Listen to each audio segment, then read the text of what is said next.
باب سارا دن جنگل میں ہرن کا شکار کرتا رہا۔ جب وہ اپنے چھوٹے سے کیبن میں واپس آیا تو تقریباً اندھیرا ہو چکا تھا اور سامنے کا دروازہ کھلا ہوا تھا۔ احتیاط سے وہ کیبن میں داخل ہوا اور ایک نوجوان خاتون کو چمنی کے سامنے کھڑا دیکھ کر حیران رہ گیا۔ وہ سب سے خوبصورت لڑکی تھی جسے اس نے کبھی دیکھا تھا۔ اس کا واقعی خوبصورت چہرہ اور لمبے بھورے بال تھے جو اس کے کندھوں تک آ گئے تھے۔ اس نے سفید شرٹ اور نیلی جینس پہن رکھی تھی۔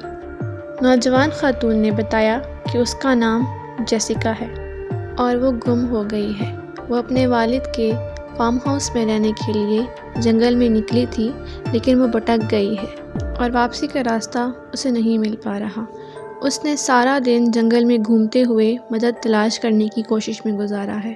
باب نے کہا کہ وہ اس کی مدد کرے گا لیکن جنگل میں پیدل جانے میں بہت دیر ہو چکی تھی۔ اسے رات اس کی کیبن میں گزارنی پڑتی اور صبح وہ اسے اس کی والد کے فارم ہاؤس میں لے جاتا۔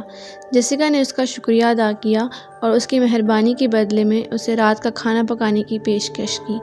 رات کے کھانے کے دوران انہوں نے تھوڑی دیر بات کی اور باب کو صحبت حاصل کرنے پر خوشی ہوئی۔ وہ جنگل میں اپنے چھوٹے سے کیبن میں اکیلے رہتے ہوئے بہت سی عورتوں سے نہیں ملا۔ آخر کار جیسیکا کو نیند آنے لگی۔ صبح کے تقریباً 2 بج رہے تھے۔ باب نے اس سے کہا کہ وہ اس کا بستر لے سکتی ہے اور وہ کرسی پر سو جائے گا۔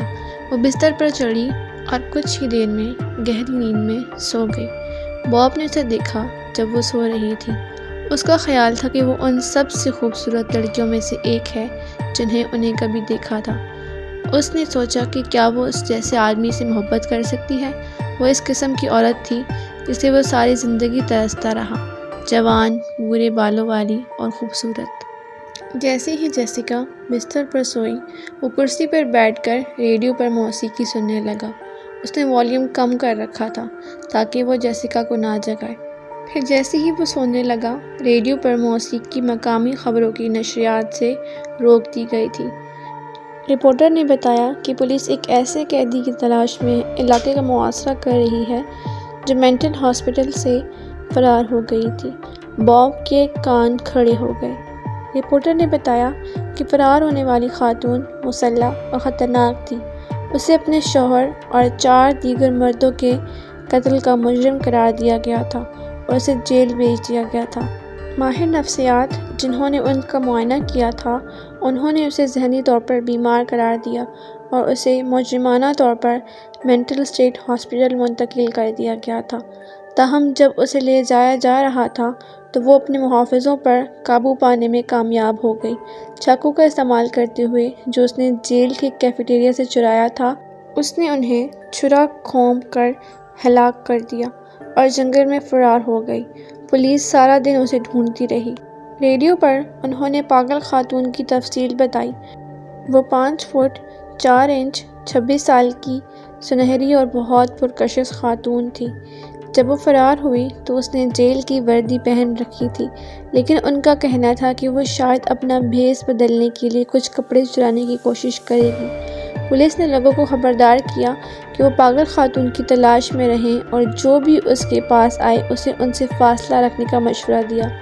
باب کا خون جم گیا۔ جیسے ہی اس نے جیسیکا کو دیکھا، وہیں اپنے بستر پر سکون سے وہ لیٹی ہوئی تھی۔ وہ تفصیل سے بالکل فٹ بیٹھتی تھی، جوان، شرمیلا، خوبصورت اور مکمل طور پر پاگل۔ وہ فرار ہونے والی پاگل تھی جس کی پولیس کو تلاش تھی۔ اسے اس کا یقین تھا اور اسے کسی اور چیز کا بھی یقین تھا۔ وہ اسے مارنے کا منصوبہ بنا رہی تھی جب وہ سو رہا تھا۔ وہ ایسا نہیں ہونے دینے والا تھا۔ وہ جانتا تھا کہ اسے کیا کرنا ہے۔ اچانک باب نے اپنی کرسی سے چھلانگ لگائی اور کیبن کا سامنے کا دروازہ کھول دیا۔ جیسیکا خوف سے بیدار ہوئی اور اس کی طرف دیکھا۔ اس کے چہرے پر الجھن کا تاثر تھا۔ اس نے اسے بالوں سے پکڑ کر بستر سے باہر نکالا اور دروازے کی طرف گھسیٹنے لگا۔ وہ چیخنے لگی اور اسے پکڑنے کی کوشش کرتے ہوئے اس کے بازو وحشیانہ طور پر بھڑک اٹھے۔ وہ اسے سامنے کے دروازے تک لے جانے میں کامیاب ہو گیا، پھر ایک زوردار ہیل سے اسے باہر اندھیرے میں پھینک دیا۔ وہ باہر گھاس پر اتری اور فوراً چھلانگ لگا کر واپس دروازے کی طرف بھاگی۔ باب نے لکڑی کے دروازے کو بند کر دیا اور اس سے پہلے کہ وہ اس میں داخل ہو جائے اسے لاک اور بولٹ کرنے کے لیے کافی وقت تھا۔ اس نے اپنے آپ کو دروازے کے ساتھ باندھ لیا۔ اسے توقع کی کہ وہ کسی بھی لمحے اسے توڑ دے گی۔ وہ اسے باہر سے سن سکتا تھا۔ وہ کیبن کے دروازے کو اپنی مٹھیوں سے مار رہی تھی، اسے اپنے جوتے سے لات مار رہی تھی اور اسے اندر جانے کے لیے چلا رہی تھی۔ اور پھر اس نے ایک چیخ سنی، کان پھٹنے والی چیخ جس نے اسے کانپ دیا۔